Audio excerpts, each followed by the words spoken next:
Live, all right. Welcome to Breaking the Pattern, a podcast where we believe anything is possible when people put their minds to the task.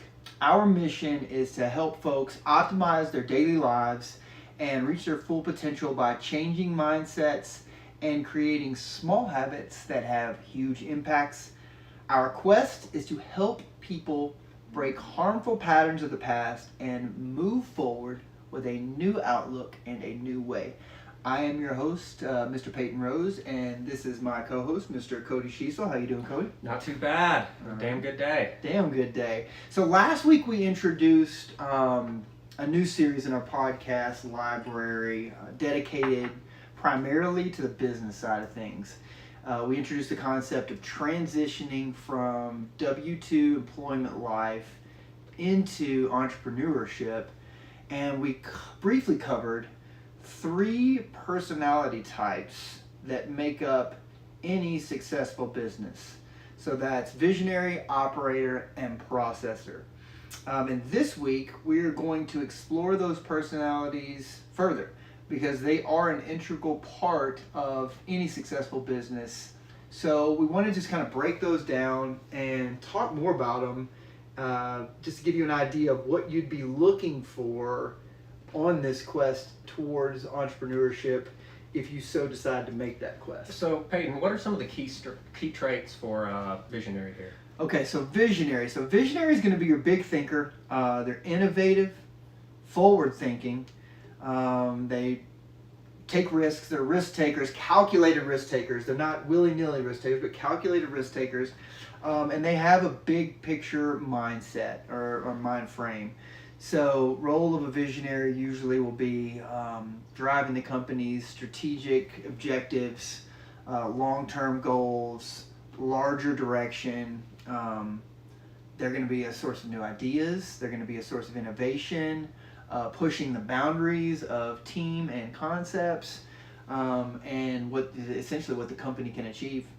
Essentially, the visionary is the best person to be like running a company. I cannot think of a better person, a better personality type in that seat. And yeah, so and you know, we have, when we start exploring like businesses, successful businesses, what we know today. So there are those big hitter players.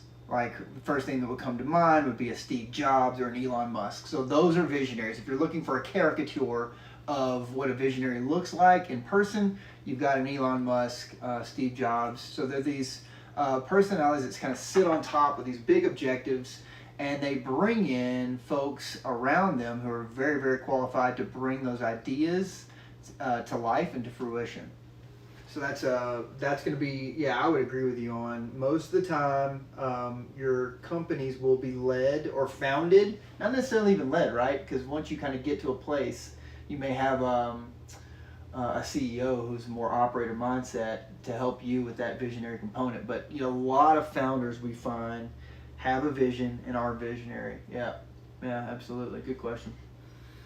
So one of the strengths of a visionary, and this kind of helps, you know, will help you kind of identify where you are in this as far as your personality type. But one of the strengths of, or some of the strengths of visionaries and founders, they have creative problem solving concepts.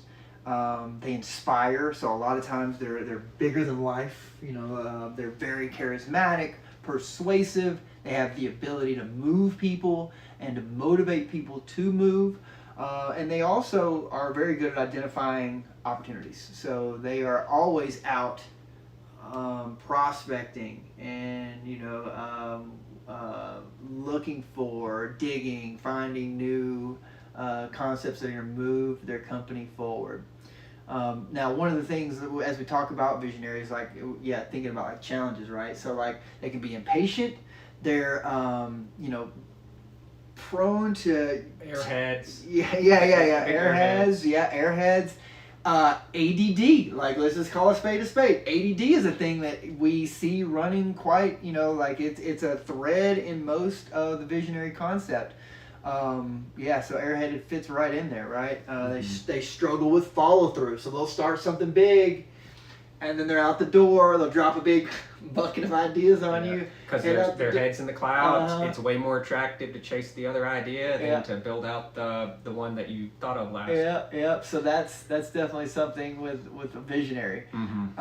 Yeah. So and now I want to note here, these concepts, from what I understand, were created by these three concepts particularly. They've become universal, but where I find my origin with them is with Les McEwen in a book called Predictable Success. You guys may know Greg McEwen, who wrote Essentialism. Both of these guys have written several books that are very, very informative. But so just so everyone knows, we're kind of standing on the back of a giant named Les McEwen here, who introduced us to the concepts, 5 years ago, 6 years ago now? Yeah, and so so if you want to learn more, I'll just bookmark this right now. If you want to learn more about these concepts, go get Predictable Success by Les McEwen. He wrote the book on this stuff, and it is a wonderful explanation of these personality types and how they coexist to make successful organizations. So also look online. He has a personality type he has a personality test you can take. So if you look up Predictable Success personality test, I'm sure that's going to give you the result to go to his test, and you can actually punch in your answers to the questions that will give you your personality type. I suggest taking it 2 or 3 times. The first time I took it, I came out as visionary. Second time, operator. Third time, and he gives you he gives you a scale, right? So that's another bookmark I'd make on this, is that not everybody is just visionary. You do have just visionaries sometimes, you do have just operators sometimes, and you do have just processors sometimes, but quite often we're all made up of a little bit of each, and we have a leading trait that is one of these 3 archetypes. So for me, it's when I really, really test out, I'm like high visionary and then operator, not just total visionary, right? And keep this moving forward. What's some of the key traits of an operator? So operators, right? Operators they're action oriented. They love to. These are your people that will get things done. So visionaries bring operators into organizations because they have an idea and they need to get the idea implemented and turned into something real and tangible. Operators are those folks that you bring in. You can give them an objective or a goal and leave them be. They will reach that goal, finish that objective every single time. Most true operators will reach a goal or die trying, right? That is their whole thing, and they are very task focused, very, very result driven, and very practical. They want practical answers, practical actions to get them to that goal. If you have ever completed a task and after you completed it, wrote it down somewhere and drew a line through it, you're an operator. Yeah. Right. There's that satisfaction you get, and you're like, yep. If you refuse to deny yourself that satisfaction just because you completed that task of the mark off, so that's straight up operator right there. Yeah, if you have a to-do list, you're most likely an operator, right? Yeah. So another thing with them is they are, if you want to kind of concept the operators, they are the doers in your organization.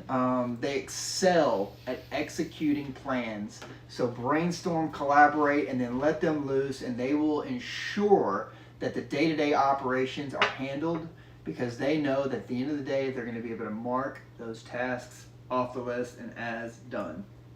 So some of their strengths, they're efficient, they're reliable, they are often very, very loyal. They have that ability to get things done, to take an idea and make it real, and they love to focus on immediate results. So back to that, that list of task-oriented, marking them off. They love seeing that task list completed at the end of a day. Some of their challenges, they can definitely, and I'm laughing because I recognize some of this in what we do. Resistant to change. They want to. They're on one thing. They're working on it, and this is where that visionary operator. You'll have that yin yang. Visionary, visionary comes in with a bunch of ideas. Operator starts operating. They get 75% completed on their operations. Visionary shows back up and is like, okay, change the directions. We're gonna go. Change the direction. We're gonna go this way. And operator's like, let me finish this first, right? So that's something that operators quite often you can plan on them not being completely open to dramatic change, and they also may overlook strategic planning. So which will be more of our processor, which we're going to get to in a moment, because strategic planning means detailed organization, and they get things done their own way. They want to get it done the way they want to do it, how they want to do it, when they want to do it. So trying to plan them out can be difficult. They also are quite often workaholics. So if you consider yourself or can identify with being a workaholic, you very much might be an operator. They are often overworked. If you have pity for someone complaining about working 8 hours a day, you're probably an operator. Yeah, absolutely. Yeah, yeah. And so those are the two. That's your big vision. The concept person is your visionary. Your doer, get things done, is going to be your operator. And then there's a third component, which is, I think probably they're all three super important, but so often you have a visionary and operator. You need a processor to come in and keep everybody in line and on track. So a processor, they are detail oriented, they're systematic, they are analytical, they're process driven, they want things in order. Also, they will check some boxes, but very, very geared towards numbers, like we said, analytics, systems, processes, SOPs. Like if you find yourself often saying like we need an SOP on this, you're probably an operator, or you're just a visionary parroting an operator, or an operator. Processor. A visionary parroting a processor, or an operator parroting a processor for that matter. Yeah, and a lot of us who are a hardcore in one of these directions often find ourselves in roles that we're playing as and you can really know that, like if you look back on different jobs that you've done, and it's just like this, and you can compare them, and it's like the ones that are outside of your mode there, from the outside, it's apparently the same amount of work, but on the inside, it's 2, 3, 4 times the effort to get the same. If you can even manage it. Yeah, right. I would say exactly. If you can get there, right? Yeah, absolutely. Exponentially harder for a visionary or an operator to function as a process or a processor or create anything like what a processor can do in their sleep, right? Yeah. So that's that's another thing. And know this, for any visionary operator out there who's trying to start a company, you are looking for these types of people, these other two personality types, however you identify, look for these others. So, and this is the other thing also, like, it's not that a processor can't have a great idea for a business. That's not what we're saying, right? A processor can have a great idea, but they need to get a visionary who can create the big picture and start moving things forward, because a processor is going to want to immediately start working on the website and working on the CRM and setting up all the systems and processes, and they're going to get bogged down in the day-to-day organization of this one idea they had. Operator, for instance, if an operator has a great idea, not that they can't, they absolutely can, but if just left as an operator, you're going to start working on getting things done, right? Like here's what I'm going to do. I'm going to get this done. Back to the website. I'm going to design my website, and once my website gets completely, totally buttoned up, just perfect, then I'll be ready to release it. Whereas a visionary is like, let's stand up a landing page and go sell this idea, right? So if you find yourself as any one of these three personality types, know that your next step is to try to attract or bring around you people who are going to fit the other two. So that's something to absolutely note. And now there is a type that straddles the line on all three of these. Correct. The synergist. So the synergist also concept. So another book written by Les. He wrote the book called The Synergist. Matter of fact, there it is. Right. So So the synergist is, and from my understanding, and going through the book, it can be trained a little bit more than these 3 core personality types. So one of these core 3 personality types can become a synergist, and a synergist is someone who is collaborative, empathetic, they are team oriented, and they're very integrative. So it's someone who, they're the glue, right? They would be, oftentimes I'd consider them the glue of these 3 core personality types, the trifecta. Synergists often bring teams together. They ensure that all the personality types are working harmoniously together towards those common goals that are going to propel the company forward. And they focus a lot on building relationships and kind of facilitating communication amongst all the people involved in an organization. Not that it's impossible, but rarely do I see when I work in groups, it's usually one of my coworkers, usually one of my peers Right. that are on my on the same tier as me in that organization. I seldom see it come from from management in a lot of these companies. It's usually Absolutely. the boots on the floor. Just very often I see operators move into this role more than anything else. Yeah. Visionaries are often riding pretty high and not really. They definitely can contribute, and depending on where your organization is, I think that's another level of it. Like depending on where your organization is, different people would facilitate like a synergist role. But yeah, you're right. Like the operators, the guys and gals that are leading teams, that are working in the team, that are getting things done, they're going to be the ones that kind of recognize and have that empathy to recognize, like, oh man, I'm doing check-ins. I'm seeing that this person, maybe they're a little bit aloof in their position. We're not pushing them hard enough, so they often can facilitate that role of a synergist. So some of their strengths with a synergist is conflict resolution. They are really great at bringing people together, hashing out differences, creating debates, and bringing everybody together at the end of them. They are great at building teamwork, building teams and fostering teamwork, and they also are really good at enhancing communication, so empowering people to communicate more, which, as we all know, can be absolutely vital to success of a team or organization. Some of the challenges that a synergist may face, they can oftentimes seem indecisive, right? Because they really do have to navigate these different personalities. You're not going to necessarily nail down a synergist to one solid core foundational ideology all the time. They're taking input and helping people collaborate. So they're kind of like the philosophers, right? They're like the philosopher of the group quite often. They are not disciplinaries most of the time, right? They're not going to be those managers who are really about enforcement and like sticking with every single line of policy that we've written for this.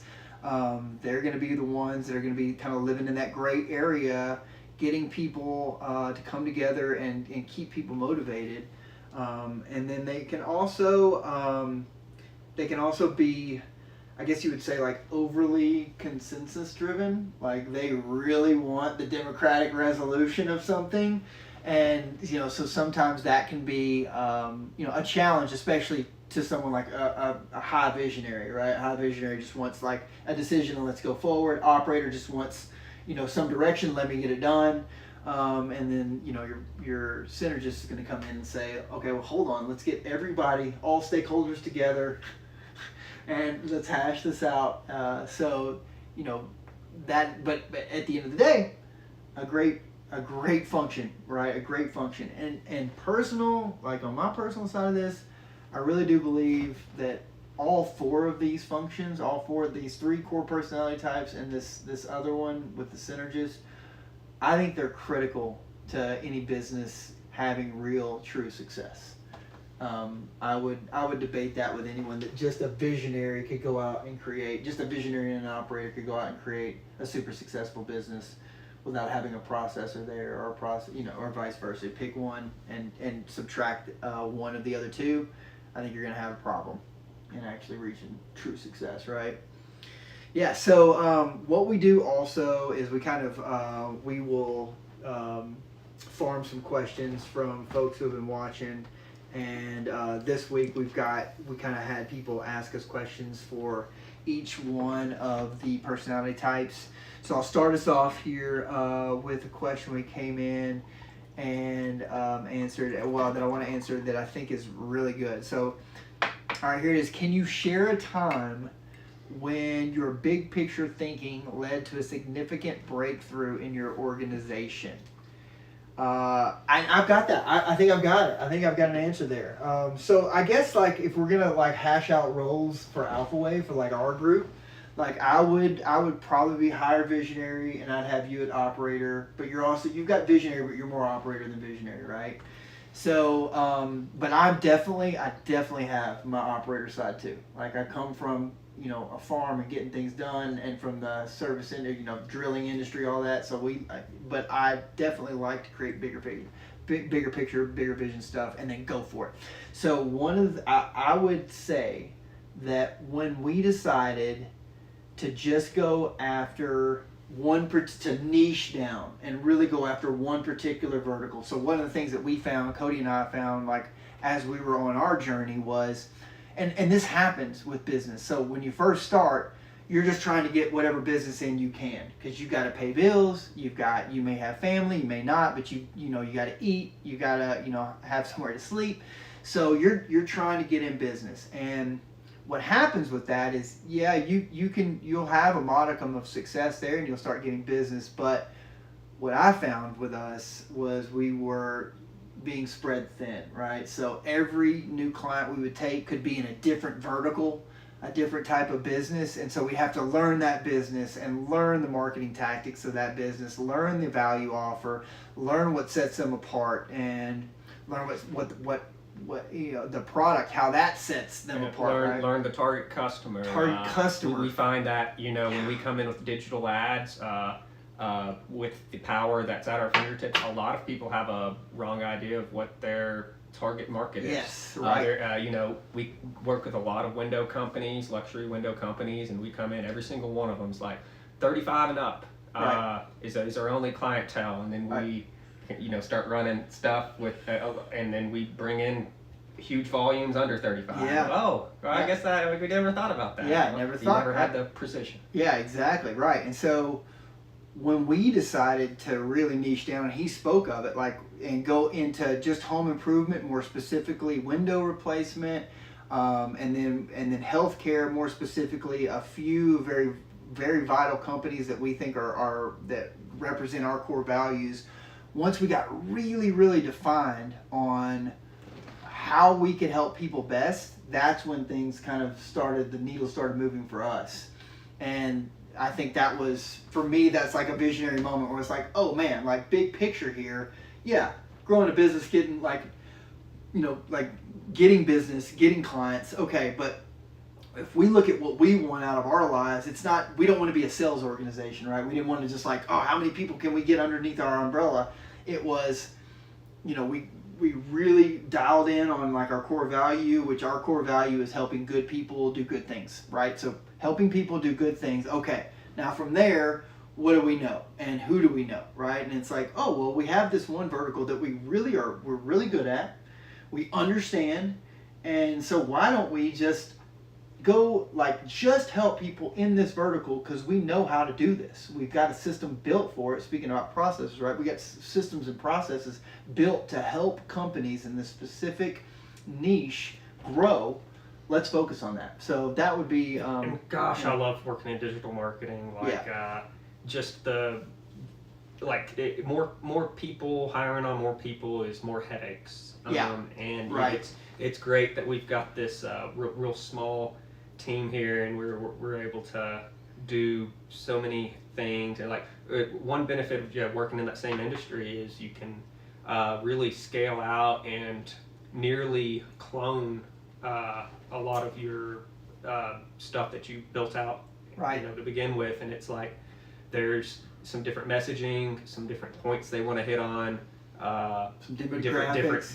different demographic, different, and then you know, you can pretty much reuse a lot of your same stuff. Concepts, right? Yeah. So we can build out this big. So there's a lot of lift on the front end, building out this concept library. But then we take that library and we're just adjusting. You know, adjusting the pages, adjusting what's on the pages. So that is something. You know, if you're looking to get into entrepreneurship, you're looking to start your own company. One big hack that I think could help anybody is finding that thing, that vertical that one you enjoy working in. So for us, digital marketing is something that we absolutely love, just because the landscape is always changing, and that's helping us to always kind of grow and move and change. But then also just being able to take a library, create a system and a process in a way, and then implement it in different markets, in different parts of the country, different parts of the world. So speaking of, I found this next question here. You just spoke on the love that we have for our vertical, right? So this is to you. How do you manage your workload to avoid burnout? You know, given like in your case as an operator, given your focus on getting things done, how do you balance that, right? And I think digital marketing is great. Segue. I mean, this is probably a luxury that comes from having such flexible work, but you know, a lot of the times I'll get kind of burned out one night or something, and you know, go to sleep, wake up, and you know, still kind of, you know, feeling a little burned out. And what's wonderful about up here in Colorado is there's several dozen hot springs nearby, and you go and you know, if I've just got an hour and a half, I'll go run and do this 30-minute drive out to Idaho Springs. Go, you know, if I'm needing a little longer of a trip, there's some other hot springs that are a little further out. That's about my favorite way to blow some steam. Some little hikes. I mean, it's hard to as an operator to tell yourself to stop. I'll often be in recovery or retrospective mode, like, oh, I'm freaking burning it at both ends. And then you know, you just kind of, it's like you go and you're trying to push through, and it's like your eyes are glazing over, and you're like, I need to go and get a little run in, get something in. Definitely, you just start seeing you start feeling your productivity drop, and you're just like, it's a waste of my time right now. Yep. And that's the, you know, part of like what we do in moving into entrepreneurship, and especially in our space. And I definitely promote everybody to, you know, find your space. But when you find that space, giving yourself bandwidth, right? And so one of the things we really believe in, like we swear by, this is part of our model, is don't care where you are or when it gets done, just that it does get done, right? So you can be on top of a mountain or sitting next to a hot spring. We got 24 hours to get things done, and every single day, and it's like getting those things done in that time frame. That's our main focus. How we go about doing that, like, we want to create that freedom for everybody that we work with, so that they can go out there and execute when and how they need to most effectively. So if you've checked out some of our early, and if you haven't, check out some of our earlier podcasts, we talk about this thing called the chronotype. And, you know, we're going to start wrapping now. Like, one of the things that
invaluable as you start this journey is kind of understanding some of these basic concepts.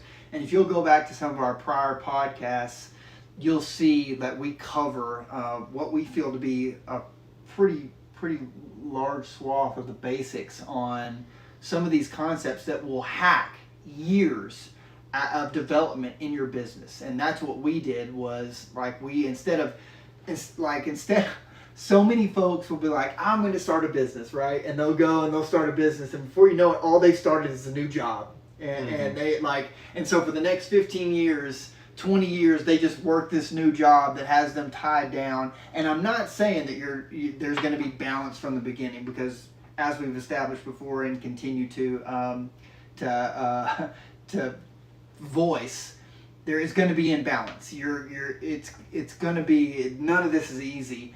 But if you have these tools in your tool belt, and you understand the idea of chronotypes, you understand your visionary, processor, operator, you understand how to build a business structure using something like an EOS, right? Like an entrepreneurial operating system from Gino Wickman. You can take these tools and hack a lot of the learning curve, and honestly, you can hack what so many small business owners never get to. They never get past just working a job that they call their business, right? And so this is critical development in understanding, like the visionary, processor, operator piece, like from Les. Massive. Once you know that you've got, you need these three types, the last thing you want to do as a visionary is go out and hire 2 more visionaries, right? The last thing you want to do as an operator, if you're an operator, if you identify like, man, I've got this business and I'm an operator, like this should be like red flags or signs and signals should be going off right now. If you're watching this and you identify as an operator and you're like, why am I so bogged down, so overworked, so burnt out all the time? Well, most likely you haven't implemented the visionary processor part of your business, and so you're just working, and you're just working this job. You need to bring a visionary in, and you need to bring a processor in to help you get organized. So like these concepts, these basic concepts, will literally cut years and years out of grind in your business. All right, let's check it out. Let's see what we got here. Some more questions. We want to take some more questions? Yeah, let's do it. All right, so let's see here. Oh man, okay. You see these you really like? These are all good. I feel like every one of these is like 30 minutes. Yeah, how do you balance the need for detailed analysis with the pressure to make quick decisions? Oh man, what? Like we were in meetings today going over that, right? Yeah. Yeah. So okay, do you want to start on that, or do you want like take a crack at it? So I mean, it is. So I often find myself in the role of arguing with a perfectionist, visionary over the priorities of the task, right? Like, especially like Peyton, it hurts his heart a little bit inside when it's not perfect, and I mean, like, this dude will freaking go, and like I'll have to grab him by the neck and go, dude, it is great. It is great. What threshold are we putting here? It's like there's like when you're an engineer designing a perfect, like you're pushing out a 10 million products. Some of them are going to be defective. They're not all going to be perfect. If they're all perfect, you're spending 100 times more on the process than you will on the other. So there will be defects. And so there is, if you set this, there was an engineer that I saw talking the other day about these life prevention, like these life safety oxygen things for old people, and he said, there's a what do you call it, a defect rate of 1 per 100 million, and it 1 per 100 million kills, and that's an acceptable. You have to be. Otherwise it's cost 100 times what to reach that just threshold. just to get this off the ground, right? So, and I'll like append to that, like, absolutely critical to have Cody in my life as a business person and as a friend, as a partner in all this, because he allows me to go, oh, he is the soundboard. You're the check, like that check that goes, okay, this doesn't have to be perfect. I mean, it absolutely changed the game for me, and like being able to soundboard on you, like, man, is it good? The minimum viable product, right? Is it good enough? Can we get it out? And then we'll iterate on it. And once I really kind of adopted that, of like, okay, and I still have, my perfectionism, right? But like once I started adopting, like, okay, it's good enough to get out the door and start, getting some feedback, and then we can iterate on it, right? Stand it up, get it out the door, and then get feedback on it. Yeah. Yeah, I've got all of our clients rapping MVP now. Like that's just a word that I made sure that is in their vocabulary. Yeah. One of our clients is just a huge perfectionist, and after about working with him for 2 months, I just got him. I trained him to catch himself. He'll talk and go MVP. Yeah, MVP. I called him out so many times on it. He's like, that's yes, right. Yes. Yeah. And so that's lean startup, like MVP, minimum viable product, lean startup. Check that out. Eric Rice, REIS. That concept we kind of wrapped onto that concept through him.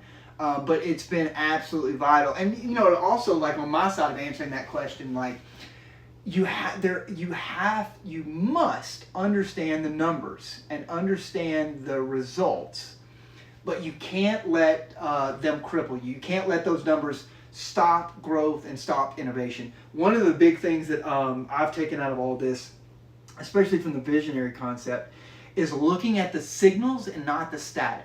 Right? So the static, all the little day-to-day, like, you've got, if for instance, when we work with websites and traffic and like looking at traffic and looking at results on a day-to-day basis, the results are investors looking at stock market, right? Pick any of these, any kind of vertical or niche or thing you're going after.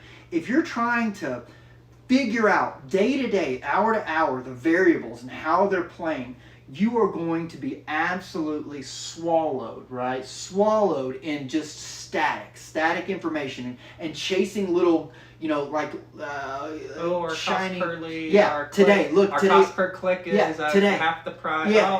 What does this mean? Yeah. Oh no. What does this mean, right? And so you have to be able to kind of step out of that. You build your process, build your system, build whatever minimum viable product you're going to release. Build it out, stand it up, get it going, and then step up, up on the ledge above the running river, above the static, and look for those signals. And this is for visionaries and operators specifically. Your processors they're gonna have a hard time getting out of there, and we don't necessarily need the processors to get out of some of this stuff. But if you're trying to execute on a high level, right, you're visionary, you've got to be able to step outside of the static and look at those bigger signals. So for me, it's like making sure that, the numbers